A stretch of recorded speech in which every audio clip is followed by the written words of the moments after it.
The Peking caddis is built in reverse, with the head down. It is made to appear to the fish as if the caddis is just emerging from the case. Half and half. Half of it's going to be caddis, half of it's going to be the case. I'm just going to work my way down to where the hook starts to bend. I'm going to I want it to be going on the descent there. And I'm just going to take a little bit of caddis mask, and I'm going to take just a few of the hairs, and I'm going to tie those in, and they're going to be the antenna sticking down, you know, like little feelers pointing out the front. Tied it in, just give it a pull, got them back where I wanted it. Now I'm going to take just a little bit of, you know, the fur dubbing, not so much of the guard hairy stuff, just more of the fuzz, and I'm going to dub that on there. Just don't need much. It's just going to be a little black head on there. And I'll actually go over that a little bit with my green. And then what I do is I like to use a dubbing loop. I can get a nice segmented body.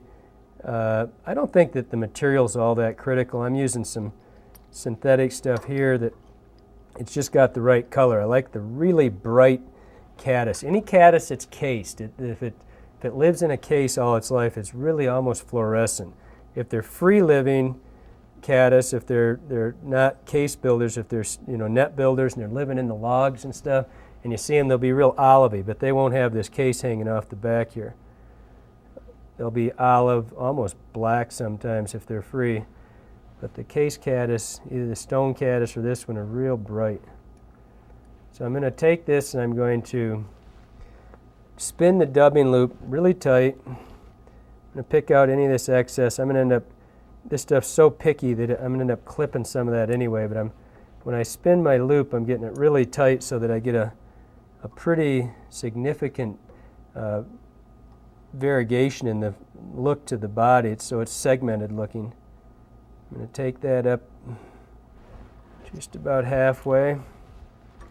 Now it's a little pickier than I wanted it to. If you didn't use a synthetic with quite that much fiber in it, you wouldn't have to. I'm just going to cut this stuff off a little bit, just so it's not quite so fuzzy looking.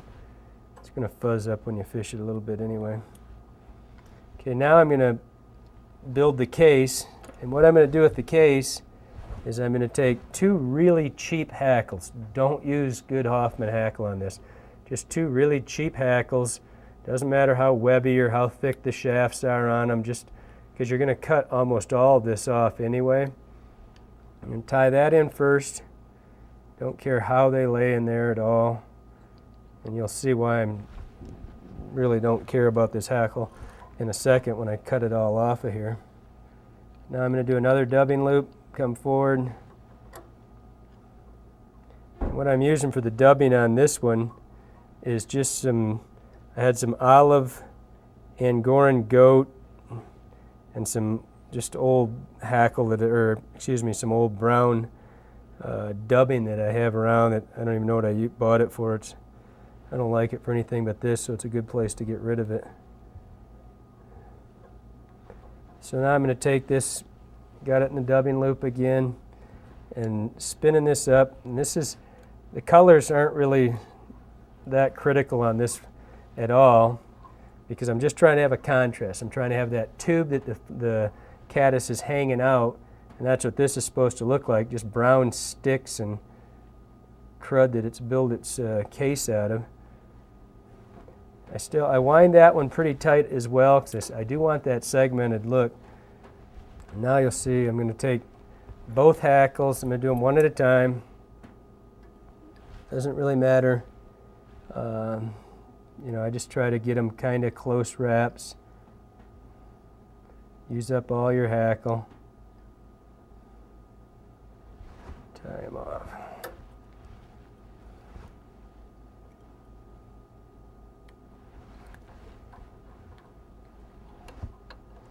Second one, move him ahead a little bit so I get a little bit more in the front. This is about as cheap a hackle as you can still buy. It's hard to find really cheap hackle anymore because it's become so, it's become, you know, they're genetically raising this stuff to just have the really quality stuff, and even the cheap stuff anymore is pretty good. But just find the cheap, used up hackle, webby, could even be hen hackle. Now you'll see why it doesn't matter what you did. I'm going to take this, I'm going to cut it right on the top of the hook. And I'm trying to make kind of a square case. It's not a tube, you know, it's kind of square looking. So I'm going to take this, I'm going to go right on top of the fly, and I'm going to cut it flat on the top. Now I'm going to take it to the side, do the same thing, get rid of all these, both sides, and I'm just trying to make kind of a square effect. It's all just to make it look like a cased tube. That's why the hackle gives it that kind of, it allows me to make edges on the fly, which is a little, and that's all there is to it.